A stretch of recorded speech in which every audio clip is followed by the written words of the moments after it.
우리는 최근에 여호수아서를 통해서 어떻게 인생의 요단을 건널 수 있는가 하는 것을 배우고 있습니다.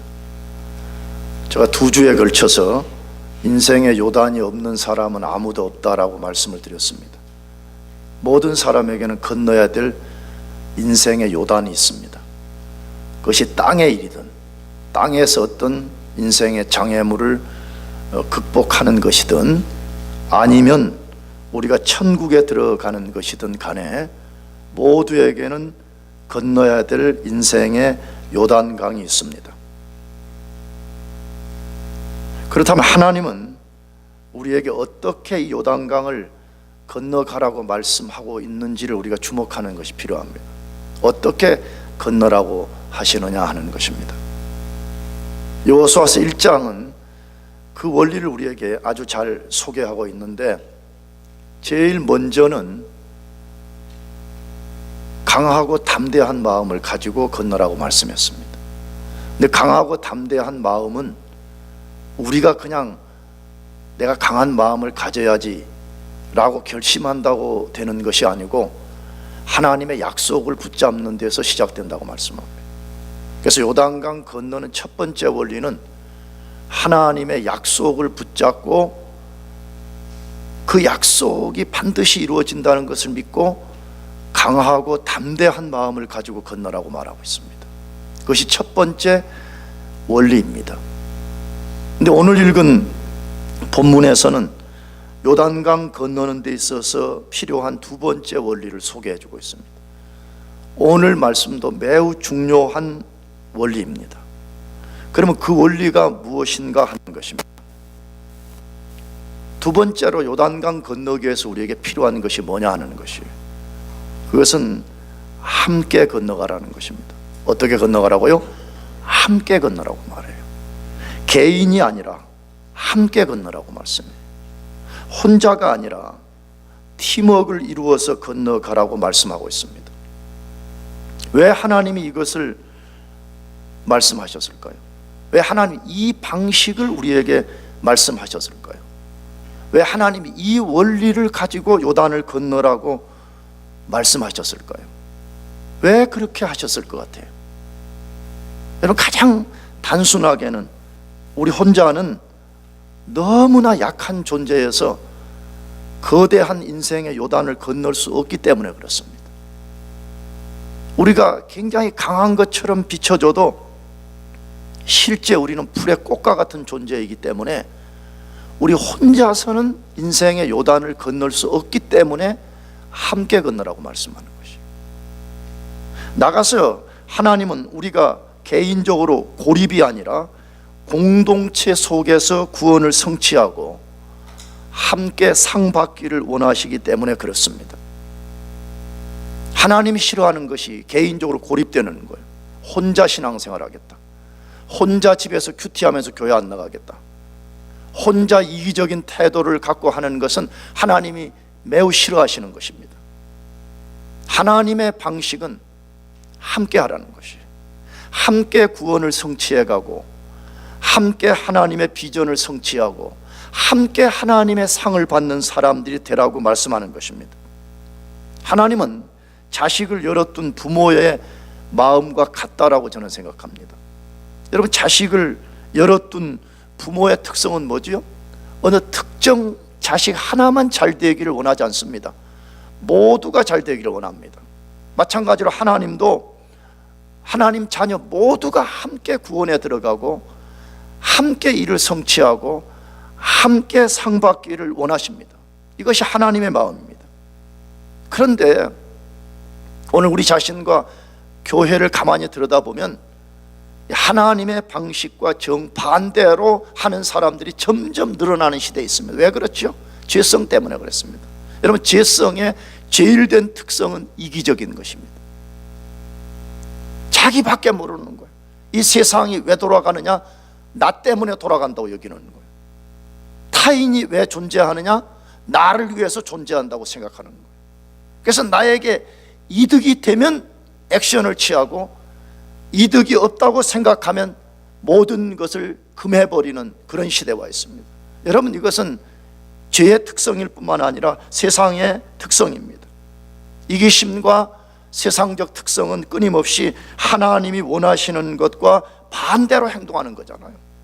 교회 안에 점점 그런 사람들이 늘어나고 있다는 것입니다. 철저하게 이기적이고 철저하게 하나님이 말씀하는 대로 함께 하라는 공동체 원리들을 무시해버리고 이것을 깨뜨리는 사람들이 점점 늘어가고 있다는 거, 안타까운 일이죠. 굉장히 통탄에 맞이할 일들이죠.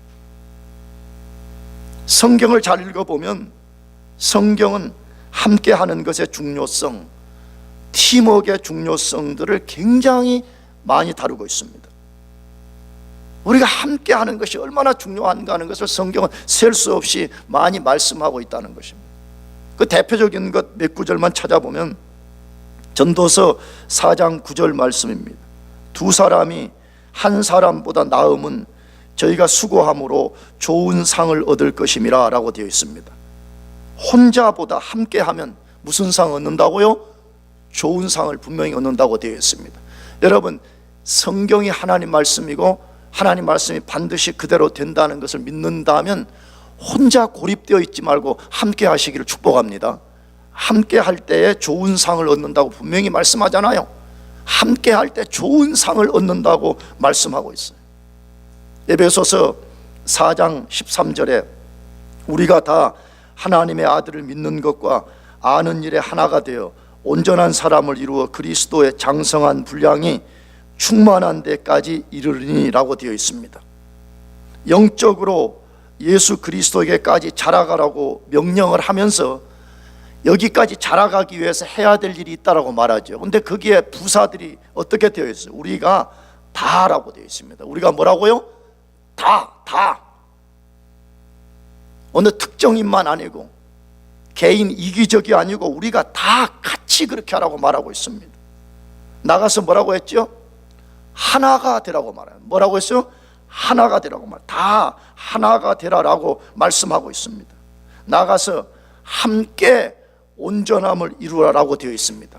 다 하나가 다 함께 온전함에 이르러 가라라고 말씀하고 있는 것을 보면 우리가 신앙생활을 하고 인생의 요단을 건너고 영적으로 함께 성장하는 것이 얼마나 중요한가 하는 것을 강조하는 것이죠.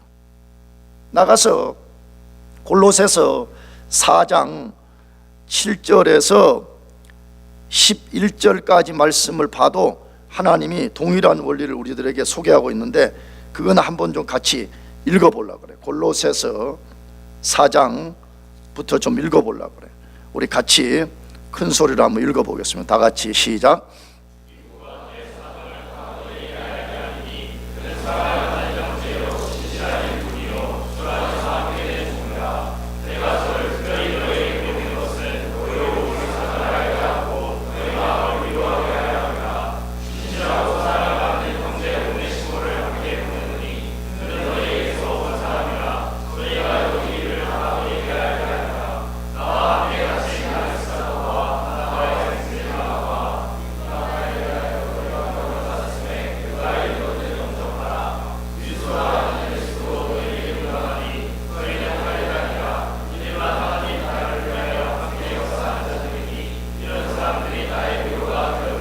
아멘. 지금 뭐 다루고 있는 것 같아요? 바울이 자신의 동역자들을 소개하는 내용들이죠. 물론 12절 이하도 11절 이하도 계속 길게 기록이 되어 있는데 11절까지만 읽었는데 여기 11절까지의 바울이 지금 자기의 동역자들을 소개하고 있어요. 자기의 충성스러운 동역자들을 여기에 소개하고 있는데 그들을 소개할 때마다 반복되는 단어가 뭐죠? 함께라는 단어예요. 뭐라고요?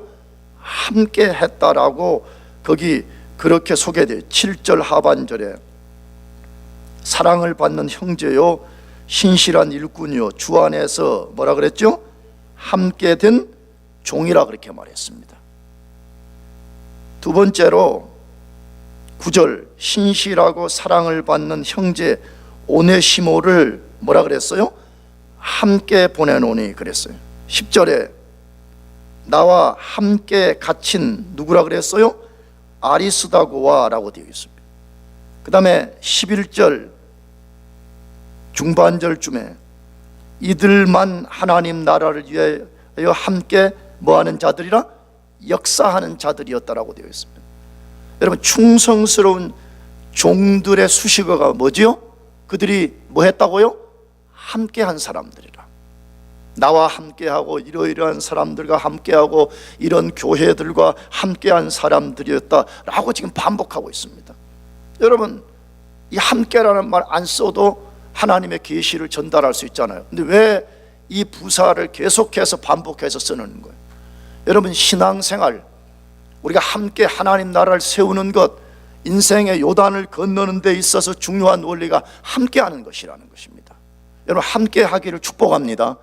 마음으로 함께하고 몸으로 함께하고 모든 것으로 함께하는 신앙 원리를 배워요.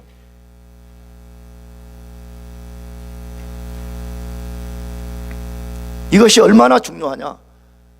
여러분, 성경을 자세히 읽어보세요. 고린도 전서와 요한계시록에 나오는 교회 부분을 읽어보게 되면 우리가 속한 이 교회가 언젠가 하나님 앞에 공동적 심판을 받을 날이 온다는 거예요.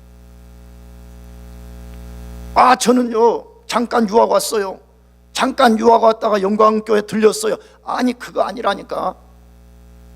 여러분, 2018년에 이 교회에 소속된 이것에 대해서 나도 여러분도 같이 우리가 함께 하나님 앞에 이 공동체에 대한 심판을 받을 것이라고 말씀하고 있기 때문에 그래요.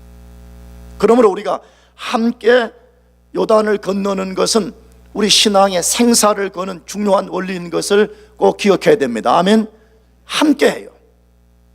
팀워크를 이루어서 함께 인생의 요단을 건너는데 목적을 둬야 돼요. 그렇다면 우리가 함께 요단을 건너는 데 있어서 필수적인 것은 뭐냐 이거예요. 다시 말하면 팀워크를 우리가 이루어서 인생의 요단 건너려면 뭐가 필요하냐는 것이에요. 첫 번째로는 리더십이 필요하다고 말해요. 뭐가 필요하다고요? 리더십. 근데 어떤 리더십이냐? 말씀에 즉각 순종하며 담대히 행동하는 리더십이 필요하다고 말해요. 여러분, 세상에는 수많은 리더십이 있어요. 북한에 김정은, 미국의 트럼프도 리더십이 있어요, 없어요? 대답은 있어요, 없어요?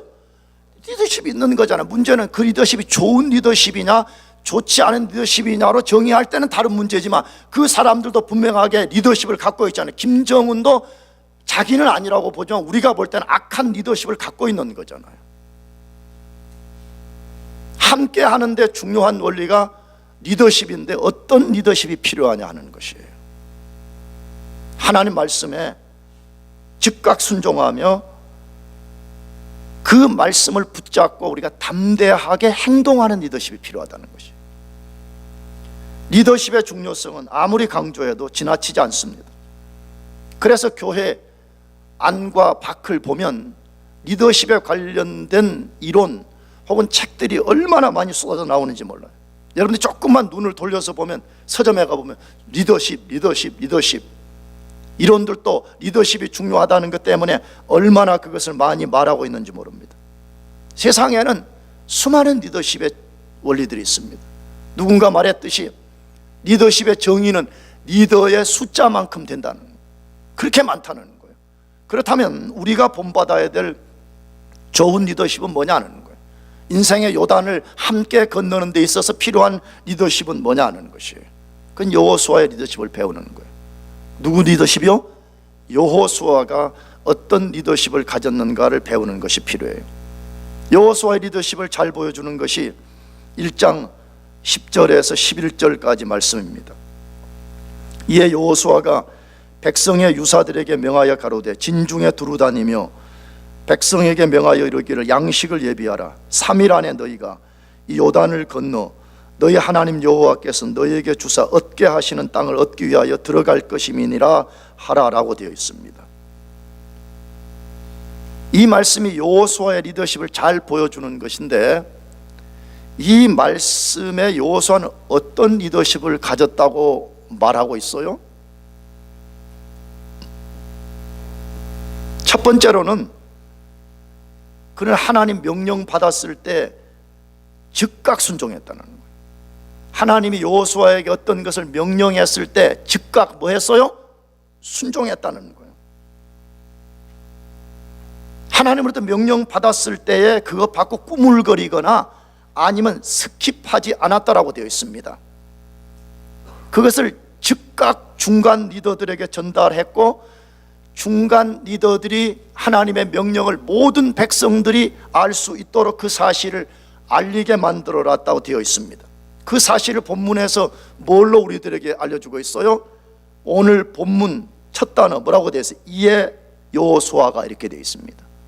하나님 말씀을 받자 말자 여호수아가 이렇게 했다라는 말을 이렇게 정의, 이에 여호수아가 이렇게 했어요. 여러분, 좋은 리더는 어떤 사람이에요? 하나님이 인정하는, 하나님이 기뻐하시는 리더는 어떤 사람이에요?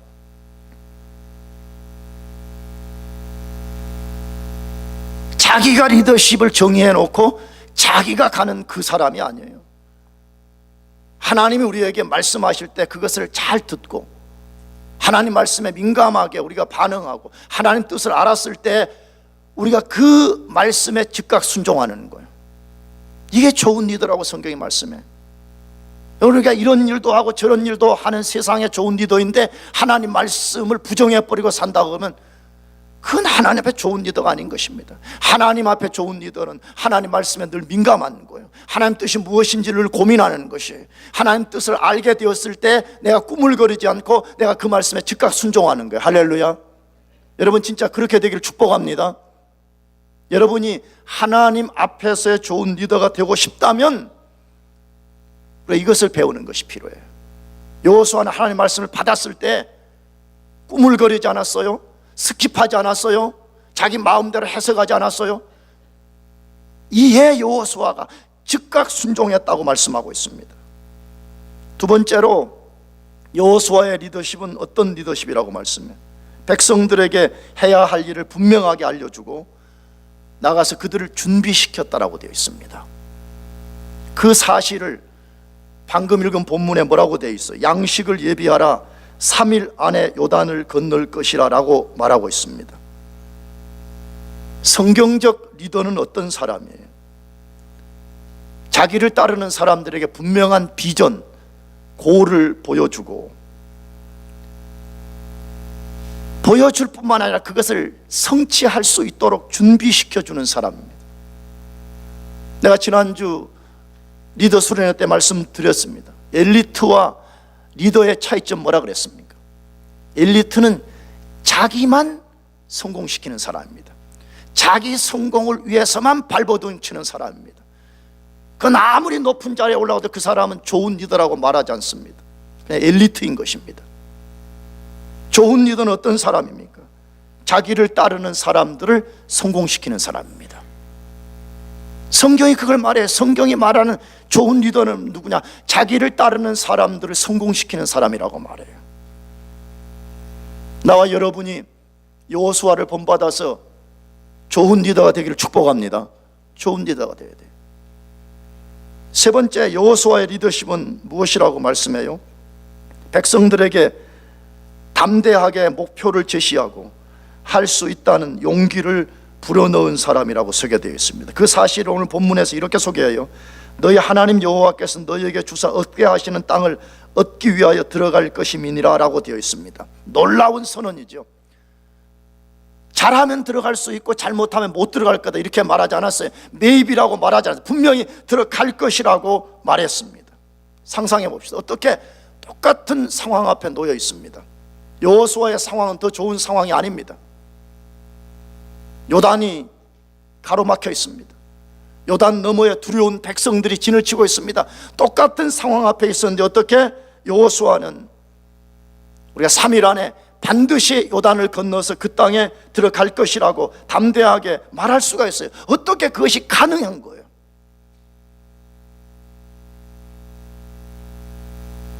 무엇이 이런 차이를 만들어낸 것이에요?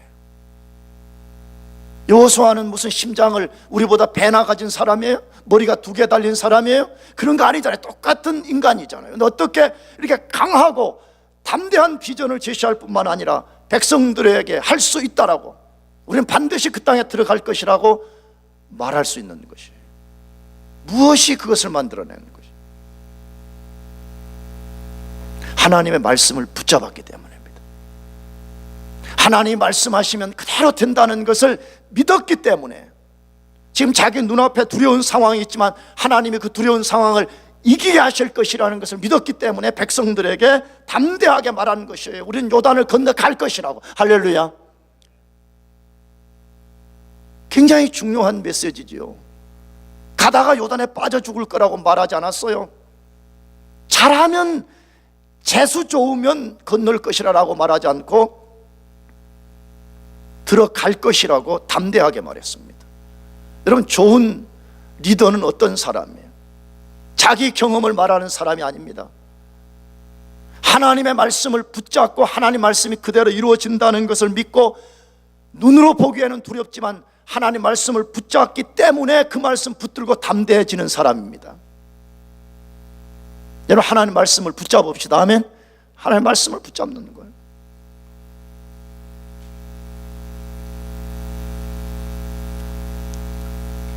여러분도 저도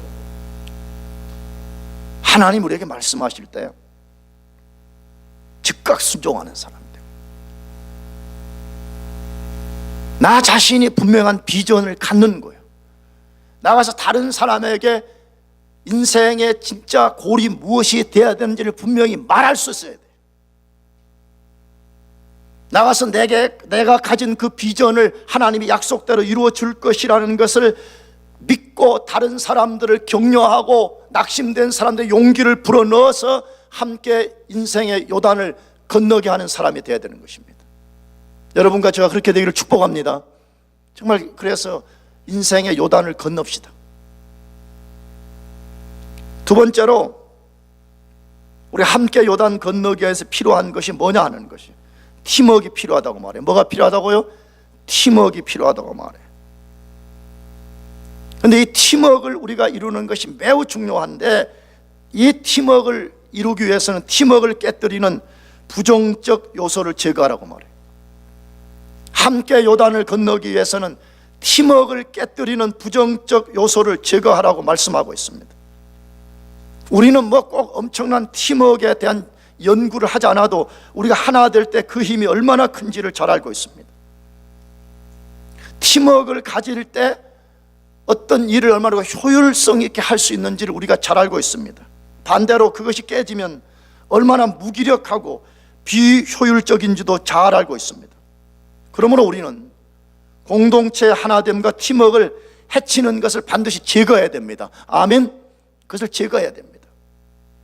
나가서 우리 자신이 그런 사람이 되지 않도록 매우 주의하는 것이 필요해요. 나도 대부분 사람들은 다 다른 사람이 문제가 있다고 말해요. 교회 문제 생기면 다 목사에게 문제가 있다고 말해요. 맞는 것 같아요. 이때가 뒤에서 말하겠지만 다 자기에게 문제가 있다고 생각하지 않아. 근데 여러분, 좋은 팀워크를 만들려면 먼저는 우리 공동체 안에 팀워크를 깨뜨리는 해로운 요소들을 제거해야 될 뿐만 아니라 나 자신이 그런 해로운 사람이 되어서는 안 된다는 것이에요. 그것을 여호수아서 1장 12절에서 15절까지 잘 가르쳐주고 있습니다. 1장 12절에서 15절까지 말씀을 다시 한번 읽어보십시다. 같이 시작. 여호수아가 또 루벤 지파와 갓 지파와 므낫세 반 지파에게 일러 가로되 여호와의 종 모세가 너희에게 명하여 이르기를 너희 하나님 여호와께서 너희에게 안식을 주시며 이 땅을 너희에게 주시리라 하였나니 너희는 그 말을 기억하라. 너희 처자와 가축은 모세가 너희에게 준 요단 이편 땅에 머무르려니와 너희 용사들은 무장하고 너희 형제보다 앞서 건너가서 그들을 돕고 여호와께서 14절까지만 했나? 15절까지 하면 여호와께서 너희로 안식하게 하신 것 같이 너희 형제도 안식하게 되며 그들도 너희 하나님 여호와께서 주시는 땅을 얻게 되거든. 너희는 너희 소유지 곧 여호와의 종 모세가 너희에게 준 요단 이편 해돋는 편으로 돌아와서 그것을 차지할지니라 라고 되어 있습니다. 이스라엘의 탑 리더인 여호수아가 지금 뭘 다루고 있다고 소개하고 있어요? 뭐 다루는 상황이라고 소개하고 있어요? 요단 서편에 이미 땅을 분배받은 루벤, 갓, 므낫세 반 지파의 남자 장정들에게 지금 어떤 메시지를 전달하는 거죠. 그 메시지 내용은 뭐예요? 너희 나머지 9지파 반과 함께 요단강을 건너서 요단 서편으로 건너가가지고 그들과 함께 싸우고 9지파 반이 그 땅을 다 차지할 때까지 너희가 같이 싸우고 그것이 완성이 되면 너희가 다시 요단 동편으로 돌아와서 너희가 차지한 땅을 차지하라 라는 것을 말하고 있는 것이죠. 여러분, 왜 여호수아가 요단강 건너기 전에 아주 긴박한 상황에, 지금 3일 후에 요단강을 건너가야 되는 긴박한 상황에 이 문제를 다루었을까요? 이것을 이해하려면 민수기 32장의 사건을 알고 있어야 됩니다. 이걸 모르고는 이해될 수가 없어요. 민수기 32장 사건이 뭐죠? 이스라엘 백성들이 이제 광야를 통과해서 요단강 넘어 동편 지역까지 도달하게 되었습니다. 12지파가 거기까지 왔어요. 그런데 동편 땅 야셀과 길르앗 부분에 왔을 때 방금 소개한 2지파 반, 루벤, 갓, 므낫세 반 지파가 눈으로 보니까 그 땅이 너무 좋은 거예요. 성경에 실제 보게 되면 목초지가 풍요롭고 자녀들을 기르기가 좋았더라, 그렇게 되어 있습니다. 어쩌면 요즘 세상 사람들이 좋아하는 그런 거잖아요. 좋은 도시, 학군 좋은 그런 거지요. 너무 보기가 좋았던 거예요. 그래서 이 지파의 지도자들이 모세에게 와서 요청한 거죠. 우리 이 땅에 살게 해주세요. 우리 이 땅에서 우리가 집 짓고 여기서 우리가 자녀 키우고 여기서 우리가 목축업하면서 살고 싶습니다 라고 말했습니다. 그때 모세가 안 된다고 말했습니다. 처음에는. 왜 안 된다고 말했느냐 그러면 크게 두 가지예요. 첫째로는 하나님이 명하신 것은 요단 서편으로 다 넘어가라는 것이에요. 다 하나님 이유가 있어 그렇게 하는 거예요. 여러분, 하나님이 혹시 여러분 삶에 어떤 것을 넘어가라 그러면 다 뜻이 있는 것을 믿어야 돼요. 할렐루야. 내가 나중에 여호수아서 강의할 때 말씀드리겠지만 요단 동편에 자기들 생각대로 머물렀다가 역사적으로 얼마나 큰 위기를 만났는가를 성경 기록하고 있어요. 근데 모세가 안 된다 그래. 하나님 건너가래. 안 된다는 거예요. 그다음 두 번째 이유는 뭐 때문이냐? 너희들의 그런 행위는 요단강을 건너는 나머지 9지파 반을 낙심시키는 행위라고 말해요. 뭐하는 행위라고요? 낙심을 시키는 거다. 그렇지 않겠어요? 우리도 봅시다. 우리가 똑같은 이런 듀티를 갖고 있는데, 예를 들어서 이쪽에 앉은 분들은 듀티하지 말고 그냥 여기 노르세요, 내가 이렇게 말해.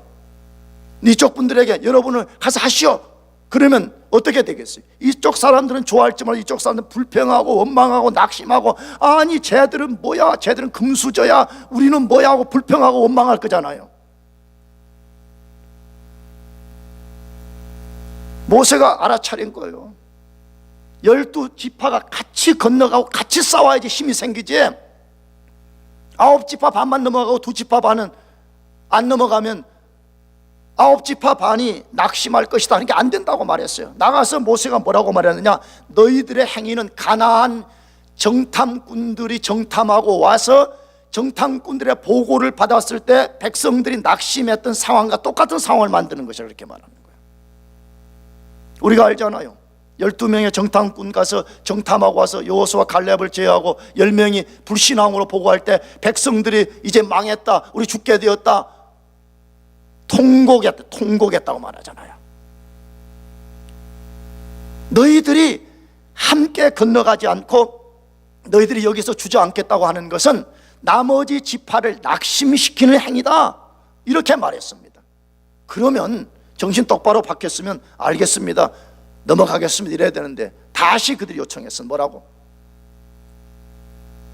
좋습니다. 그러면 우리가 요단강을 건너기 시작하는 일이 벌어지면 우리 장정들이 다 건너가서 그 땅을 다 취하고 다 취한 후에 우리가 다시 돌아오겠습니다 하고 다시 자기들의 요청을 주장하게 되었습니다. 그때 모세가 하는 수 없이, 제가 볼 때는 그런 것 같아요, 마지 못해서 허락을 한 사건이 민수기서 32장에 기록이 되어 있습니다. 이제 시간이 지나서 요단강 건너는 카운트다운이 시작되었습니다. 여호수아가 역사 안에 있었던 일을 기억하고 이 문제를 해결하기 위해서 지금 이 문제를 해결하는 것이에요. 하나는 너희들 분명히 하나님 앞에 약속하지 않았느냐? 나머지 9지파 반이 건너갈 때 너희도 건너가서 함께 싸우겠다고 했으니까 너 약속대로 건너가라는 거예요. 나가서 뭐 때문이죠? 팀워크를 깨뜨리는 저해 요소를 제거하는 것이에요. 너희들이 만약에 건너가지 않는다면 9지파 반이 얼마나 낙심하고 불평하겠느냐? 너희도 약속한 대로 함께 요단을 건너가라고 여호수아가 재촉한 것입니다. 뭘 배우죠? 여러분, 우리는 함께 부름받은 하나님의 백성들입니다. 믿습니까? 여러분이 싫어하든 좋아하든 영광교회를 함께 섬기도록 하나님이 우리를 불러서 이 공동체의 멤버가 되게 했습니다. 그렇다면 우리는 공동체의 팀워크를 깨뜨리는 저해 요소를 우리가 제거해야 됩니다. 우리 스스로가 그런 사람이 되지 않도록 우리가 주의하는 것이 매우 필요합니다. 얼마나 많은 사람들이 자기 이익이 되는 일이라면 팔을 걷어붙이고 달려듭니다. 그래서 이익이 되지 않는다고 판단이 되게 되면 공동체가 무너지든 공동체가 팀워크가 깨지든 상관없이 자기 길을 가는 사람들이 얼마나 많아요. 사랑하는 교우 여러분, 내가 다시 말씀드려, 나도 여러분도 우리가 2018년 이 교회를 섬기는 이것이 언젠가 하나님 앞에서 함께 우리가 판단을 받게 될 것입니다. 그러므로 공동체를 저해하는 사람이 되지 말기를 축복합니다. 팀워크 킬러가 되지 말아요. 팀워크 세이버가 돼요. 여러분, 그런 것이 얼마나 많아요. 우리가 말이나 행동이나 수많은 것으로서 우리가 공동체를 세우는 사람이 아니라 공동체를 여지없이 무너뜨려버리는 사람들이 얼마나 많아요. 여러분, 그런 사람에게는 은혜 없어요. 축복 없어요. 협박이 아니에요. 사실인 거잖아요. 그런 사람들이 하나님 앞에 받을 은혜가 무엇이에요? 그런 사람들이 하나님 앞에 함께 받을 좋은 상이 무엇이 있어요?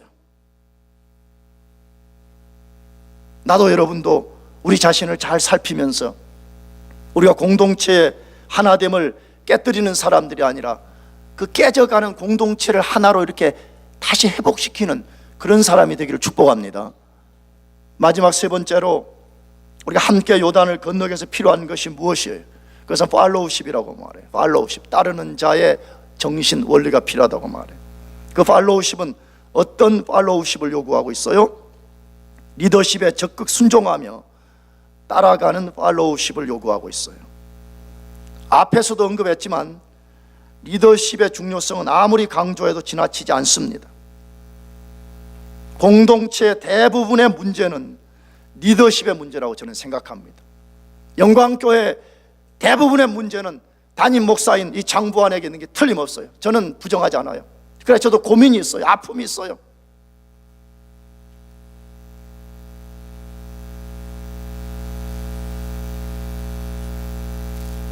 그렇다면 팔로우십은 중요하지 않을까요? 리더십을 따라가는 성경적 원리를 가지고 따라가는 팔로우십은 팽개쳐도 되냐는 것이에요. 아닙니다. 리더십 못지않게 중요합니다. 좋은 리더십이 열매를 맺으려면 좋은 팔로우십이 받쳐져야 됩니다. 예수님의 메시지를 알고 있습니까? 예수님은 리더십에 대한 것보다 팔로우십에 대한 것을 훨씬 더 많이 말했습니다. 그 대표적인 것 두 가지만 소개하면, 나를 따르라, 그러면 내가 너희로 사람 낚는 어부가 되게 하리라 라고 되어 있습니다. 사람 낚는 어부 되기 전에 먼저 뭐 되라고요? 예수님 따르는 팔로우 되라고 말해요. 순종을 배우지 못하는 사람은 리더가 될 수 없습니다. 팔로우십을 배운 적이 없는 사람은 리더십을 행사할 수가 없다고 성경이 말하고 있습니다. 우리는 교회 다니면서 여호수아 되게 좋아합니다. 특별히 청년들이 대부분 보게 되면 여호수아 좋아하고 여호수아 목장 이런 거 많이 짓습니다. 물론 그 목장 짓는 게 나쁘다는 말은 아닙니다. 혹시 여호수아 목장 대학부 있나? 오해 없으시기를 바라요. 근데 여호수아가 이스라엘의 탑 리더가 어떻게 되었는지에 대해서는 많이 공부하지 않습니다. 여호수아는 어느 날 갑자기 하늘에서 뚝 떨어져서 이스라엘의 탑 리더가 됐다고 말하지 않고 모세가 이스라엘 백성을 광야에서 40년 동안 이끌 때 모세 밑에서 그가 신실한 팔로우로서 따랐다고 되어 있습니다. 모세가 어떻게 한 걸 본 거예요.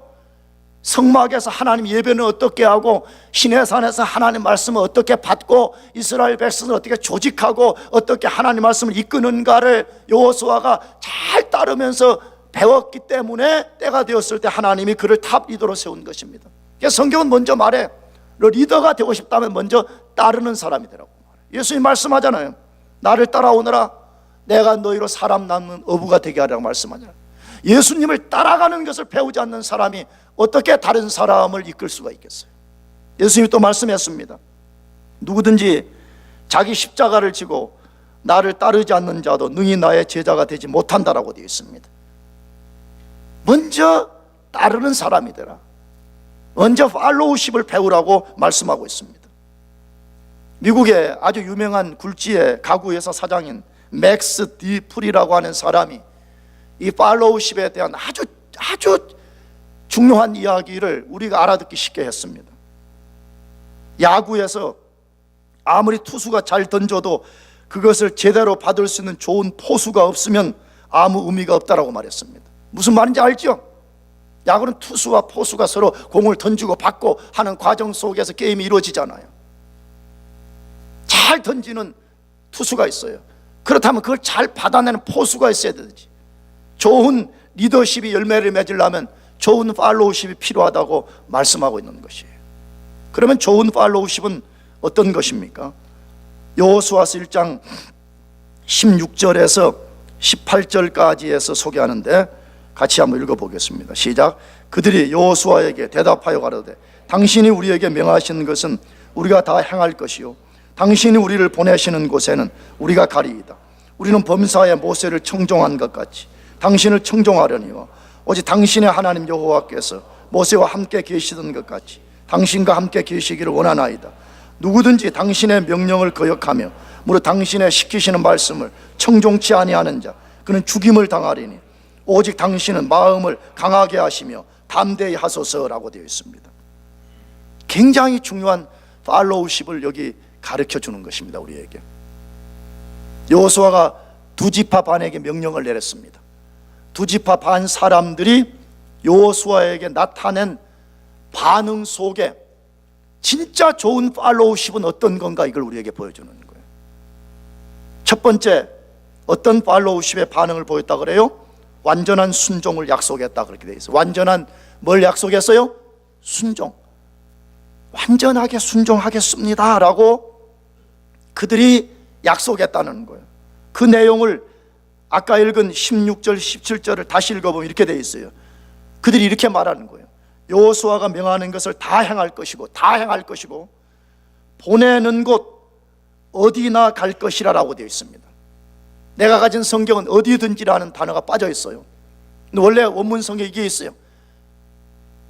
당신이 우리에게 어디든지 보내면 그것이 좋은 땅이든 좋지 않은 땅이든 적들이 많든 많지 않든 우리는 그곳에 갈 것입니다 라고 순종을 약속했습니다. 두 번째 순종의 내용은 뭐지요? 모세에게 청종한 것 같이 여호수아에게 청종하겠습니다 라고 고백했습니다. 굉장한 고백이에요. 왜? 사람들은 대부분 큰 모세와 같은 사람 밑에 있다가 그 다음 사람이 나타나면 무시하는 거 많잖아요. 꼭 교회 보면 개척교회 해가지고 교회 크게 이룬 담임 목사 늘 따라다니다가 새로운 목사 오면 무시하고 안 따르는 것처럼 인간들은 그렇게 할 가능성이 많잖아요. 두 지파 반이 뭐라고 말했어요? 모세에게 청종한 것 같이 여호수아에게 청종하겠다고 약속했습니다. 또 하나의 완전한 순종의 약속은 뭐지요? 만일 명령에 거역하면 우리를 죽여도 좋다라고 말했습니다. 대단한 고백을 하고 있는 것을 보여주고 있습니다. 우리는 어떤 사람이에요?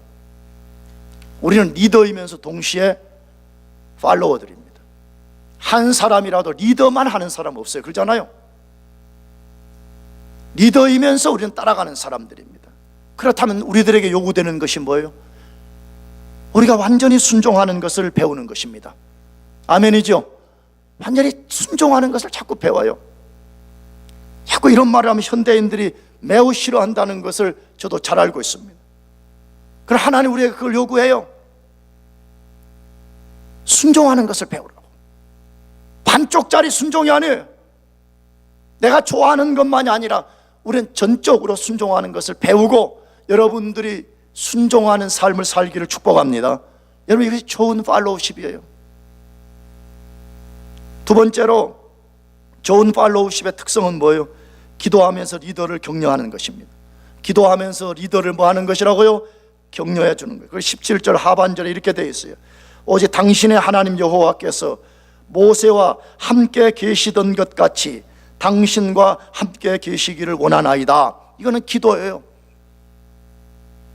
두 지파 반 사람들이 여호수아를 위해서 기도하면서 격려하고 기도하면서 지금 축복하는 내용을 거기에 소개한 것이에요. 여러분, 리더를 돕는 최고의 방법은 무엇이라고 생각해요? 여러 가지가 있을 수 있습니다. 그러나 리더를 돕는 최고의 방법은 기도해 주는 것입니다. 여러분도 저를 위해서 기도해 줘요. 목원들, 여러분 목자들을 위해서 기도해 줘요. 팀원들은 여러분의 팀장들을 위해서 기도해 줘요. 여러분들이 존재하는 것은 여러분들의 리더의 연약함을 발견하고 불평하고 비판하라고 세워놓은 것이 아니에요. 여러분, 불평하고 비판하기 전에 먼저 그들을 위해서 기도해 줘요. 할렐루야. 기도해 주는 사람들. 그것이 좋은 팔로우십 중에 하나라고 말해요. 교회 다니면서 자기 목사를 위해서 한 번도 기도해 주지 않는 사람들. 그리고 맨날 비판만 해. 설교가 기니 자르니 뭐 어쩌니 저쩌니. 여러분, 그런 사람들은 목사를 위해서 비판할 자격이 하나도 없는 사람이에요. 목원들도 마찬가지예요. 자기 목자를 위해서 한 번도 기도해 주지 않으면서 밥이 맛있니 맛없니 말이에요. 그런 사람은 벼락 맞습니다. 그건 농담이에요. 그냥 맞을 수도 있어요. 그리스도인들 골프 치다가 맞는 경우가 있잖아요. 팔로우십의 좋은 것은 자기 리더를 위해서 기도함으로써 격려해 주는 거예요. 할렐루야. 정말 그런 것 같아요. 나도 새벽기도 가가지고 가는 막 대학부 목소리 좀 큰 친구들이 막 목사님 뭐 어쩌고 저쩌고 기도한다 그러면 되게 막 기분이 좋아. 막 낙심이 되다가도 그래 다시 해야지. 저 친구가 저렇게 막 소리를 질러대는데 날 보고 열심히 하라는, 나 들으라고 지금 기도하는 거지. 제가 지금 하나님 들으라고 하는 게 나 들으라고 저러지. 제가 막 그러니까. 근데 그래도 기분 좋더라고. 좋은 팔로우십의 세 번째는 하나님의 말씀을 상기하며 용기를 북돋아 주는 거예요. 낙심될 수 있습니다. 그때 하나님 말씀을 다시 상기시키면서 하나님 이렇게 말씀하시지 않았냐? 우리 한번 해보자. 할 수 있다. 용기를 같이 불어넣어 주는 거예요. 그것이 17절 18절에 이렇게 기록되어 있어요. 하나님이 모세와 함께 계셨던 것처럼 당신과 함께 하실 것이기에 오직 마음을 강하게 하고 담대히 하라라고 되어 있습니다. 저는 이 말씀을 묵상하면서 여호수아가 얼마나 위로가 되었을까, 얼마나 큰 용기가 생겼을까 하는 것이, 왜? 여호수아도 연약한 한 인간에 불과합니다. 근데 그 수백만의 사람들을 데리고 요단을 건넌다는 것은 두려운 상황이 아니에요. 그런데 백성들이 와서 말합니다. 지도자여, 두려워하지 마십시오. 하나님이 약속했기 때문에 우리가 반드시 건널 것이고 이것을 성취할 것입니다. 그러므로 마음을 강하게 하고 담대히 하십시오 라고 격려했다라고 말하는 것이, 여러분, 이것이 좋은 팔로우십을 가진 사람의 특성이에요. 여러분, 함께 격려하기를 축복합니다. 함께 격려하고 말해요. 할 수 있다고 말해요. 우리가 이곳에 함께 한다면 우리가 함께 요단을 건널 수 있다고, 우리가 함께 격려하고 함께 용기를 불어넣는 것이 얼마나 중요한지 몰라요. 나는 지난주에 있었던 작은 이야기 또 하나 해주고 싶어요. 나 요즘 나 자신이 좀 힘들어요, 솔직히. 여기 나하고 좀 같이 오래 있었던 사람들은 알 거예요. 내 설교 옥타브가 무지하게 낮아졌다는 것, 소리도 완전히 작아졌다는 것. 모르겠어. 나이가 들어가가지고 여성 호르몬이 많이 나와서 그런지 자꾸 늘 슬퍼, 사람이. 조금만 누가 건드리면 막 눈물이 나올 것 같아. 그러면 설교가 자신감이 자꾸 없어져, 솔직히 막. 근데 지난주에 어떤 청년이 나한테 그러더라고. 다른 이야기 하는 중에 목사님 설교 얼마나 좋은데요, 그러더라고. 그 사람이 뭐 진심인지 아니면 뭐 내 앞에서 한지 난 잘 모르나, 나는 좋은 것만 받아들이기 위해서 속으로 그런가? 그 다시 또 힘이 좀 생기더라고. 그래, 그래도 한 명이라도 내 설교가 좋다는 사람이 있다는데 그래도 또 열심히 힘을 내서 해야지 말이에요. 아니, 그 지나가는 말로 작게 한 그 말이 나에게는 엄청난 울림으로 들렸다니까. 그래서 그 주간에 막 열심히 다시 또 책 읽었어. 열심히 해야 되겠구나. 격려가 그만큼 중요해요.